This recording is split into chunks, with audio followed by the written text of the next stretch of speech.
কিছু কিছু গল্পের শেষটা যে এতটা কষ্টের, এই গল্পটা না শুনলে কখনোই বুঝবে না। তো পুরো গল্পটি শুনুন। একটি 19 বছর বয়সী মেয়ে তার প্রেমিকের কাছে গিয়ে বলে, আমার 20তম জন্মদিনে তুমি আমাকে কি উপহার দিবে?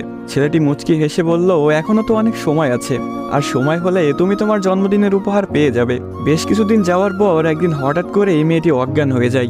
বাসার সবাই বেশ অস্থির হয়ে যায়, কিছুই বুঝে উঠতে পারছিল না কেউ কি হয়েছে মেয়েটার। তারপর সবাই মিলে তাকে হাসপাতালে নিয়ে গেল। হাসপাতালের ডাক্তার অনেক পরীক্ষা নিরীক্ষা করার পর তার পরিবারকে জানালো, সাদিয়ার হার্টে একটা ছিদ্র ধরা পড়েছে। এখন যদি খুব তাড়াতাড়ি হার্ট পরিবর্তন না করা হয়, তাহলে হয়তো সাদিয়াকে আর বাঁচানো সম্ভব হবে না।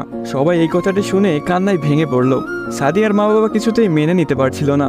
সাদিয়ার প্রেমিক সাকিব তার বিষয়ে ডাক্তারের কাছ থেকে সবকিছু শুনে বলল, এ কিছুতেই হতে দিবে না সে। তারপর সাকিব মেয়েটির রুমে গেল, দেখলো তার ভালোবাসার মানুষটি বিছানায় শুয়ে আছে।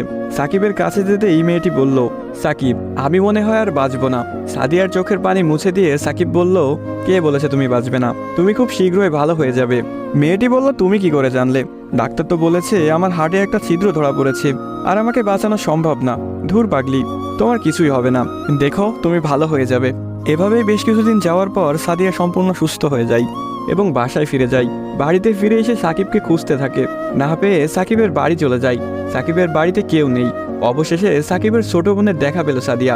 কিরে, তোমার ভাই কোথায়? সাকিবের বোন কোনো কথা না বলে হাতের ইশারা করে সাকিবের রুমটা দেখিয়ে বলে উঠল, টেবিলের উপরে আপনার জন্য একটা চিরকুট রাখা আছে। সাদিয়া কথাটি শুনে রুমে গিয়ে চিরকুট হাতে নিয়ে পড়তে শুরু করলো।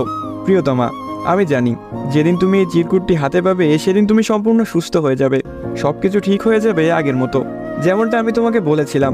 আমি বলেছিলাম না কিছু হবে না, দেখছো তাই হয়েছে। তুমি আমার কাছে 20তম জন্মদিনের উপহার চেয়েছিলে না? অনেক ভেবেছি, কিন্তু তোমাকে কি উপহার দিব ভেবে পাচ্ছিলাম না।